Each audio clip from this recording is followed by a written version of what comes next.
வணக்கம் மக்களே. பச்சை பட்டாணி ஊற வச்சு வச்சுருக்கோம்.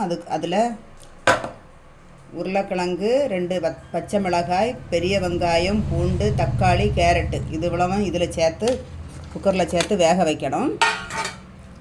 தேங்காய், கரம் மசாலா, மிளகு பொடி, பூண்டு, மஞ்சள் தூள், மல்லித்தூள் இது இவ்வளவும் அரைக்கணும். தேங்காய் கூட தேவையான அளவு தண்ணி சேர்க்குறோம். குக்கரில் வேக வச்சுட்டு கூட 2 இன்ச்சு சேர்க்குறோம். இப்படி பேஸ்ட்டு பதத்துக்கு அரைச்சி வச்சுருக்கோம். இது முதல் விசில், 2வது விசில், 4வது விசில், இது 6வது விசில் போட்டு இறக்கணும். மண் சட்டி அடுப்பில் வச்சுருக்கோம். குக்கரில் இருக்கிறத மண் சட்டியில் மாற்றுறோம்.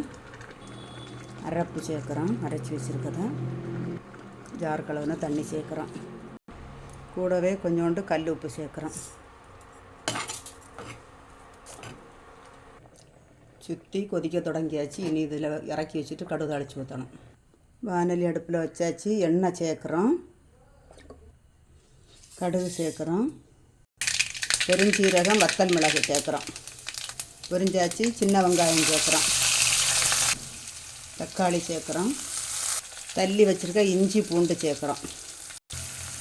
நல்லா இப்படி சுருண்டு வாரது வரைக்கும் நல்லா கிண்டி வேக வச்சு தாளித்து இதை சேர்க்குறோம்.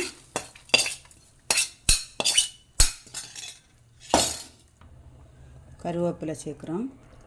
ரொம்ப இலை சேர்க்குறோம். சுவையான பச்சை பட்டாணி, உருளைக்கிழங்கு, கேரட்டு, பெரிய வெங்காயம், இஞ்சி பூண்டு எல்லாம் போட்டு பண்ணின உருளைக்கிழங்கு குழம்பு ரெடி ஆகிடுச்சு. இது தோசைக்கு, இட்லிக்கு, இடியாப்பத்துக்கு, சப்பாத்திக்கு, பூரிக்கு எல்லாத்துக்கும் சாப்பிடலாம். இதுபோல் செய்து பார்த்து சாப்பிடுங்க. இது பிடிச்சிருந்தால் லைக் பண்ணுங்கள், ஷேர் பண்ணுங்கள், சப்ஸ்கிரைப் பண்ணுங்கள். வணக்கம்.